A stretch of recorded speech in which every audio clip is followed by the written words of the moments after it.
I had rapid heartbeat and it was getting worse.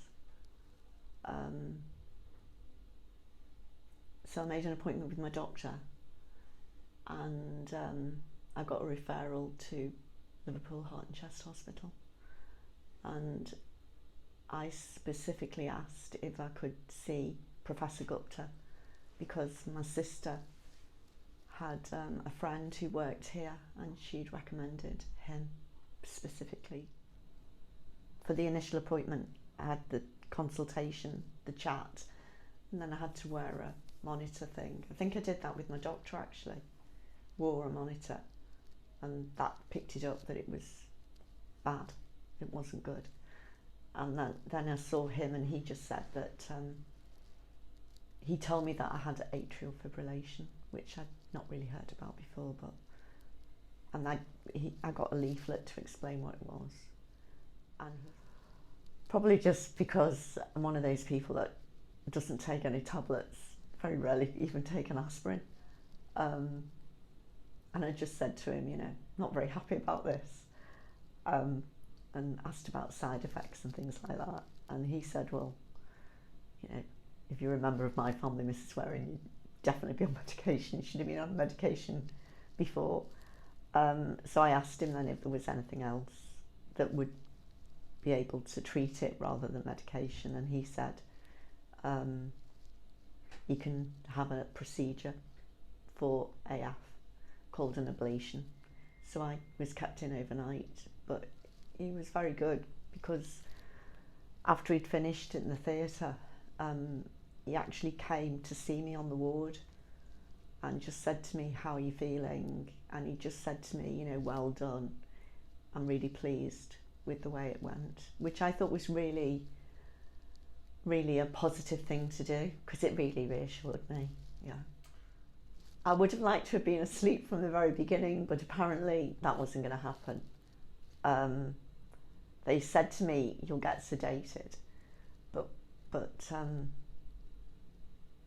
it was just a little bit uncomfortable. They go in through your groin. Once they get through the main nerves in your skin, in the layer of your skin, they were telling the truth, because they said once we're in, this is the bit that will hurt the most. Once we're actually in, you won't feel it, because apparently you haven't got like pain receptors as they go into the nerve. So I didn't feel it when it was in, when the actual wire was in. Yeah, they told me they were going to zap the electrodes in the heart so that they could stop them from misfiring. Any procedure like that, you're going to be pretty concerned, especially when somebody's like saying, keep still, we're now going into the next chamber of whatever your heart, and you're thinking, oh no.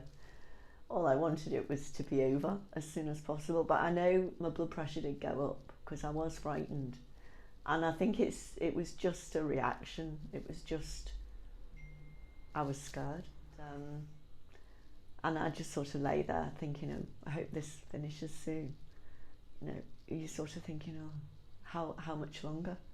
But it was fine, once, and they were talking to you all the time. There was a nurse sitting with me, and they were saying it's okay, just try and relax. I was taken down to the ward, and I was kept in overnight, and late on that evening he came into the ward to see me and asked me how I was feeling, and I said fine, and he just said he was very pleased with how the procedure had gone, and he said you did really well.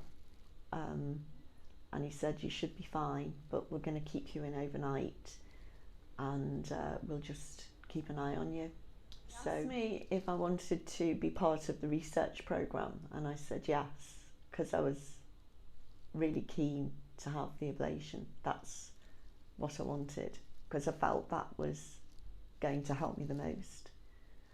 And then they explained that I would have to monitor every day for at least, I think it was 12 months. I would have to monitor my heart and they said it wouldn't be complicated. It would just be putting your thumbs on a pad which was connected to a mobile phone, and that's automatically sent into the hospital. And I was quite happy to do that. So many months. You have regular appointments, and when you come in, they do they put you on an ECG, and they do your blood pressure. They ask you how you're getting on with, the machine, and they check obviously that it's recording, and they download whatever they need to download from it. So yeah, it was all very straightforward. It wasn't complicated, and it because I'm not very technical. I mean, if they'd started asking me to apply bits of wire in places, I think I would have not wanted to do that. It was really straightforward, and it was easy to do. I think selfishly I was wanting the procedure, and I wanted, if possible, to be cured of AF, and I saw that as a way forward for me. So if I could do that through a research program and also contribute to data, etc., then I was quite happy to do it. But I certainly benefited 100% from doing this research. Before, I feel very grateful, completely blessed that I had the most amazing treatment from the most amazing practitioners, and I when I saw Mr. Gupta recently, I did thank him profusely. Yeah, bow down to him, but it was really, I was really, really lucky, and I think it's an amazing hospital, and I think we're very lucky to have it. Yeah.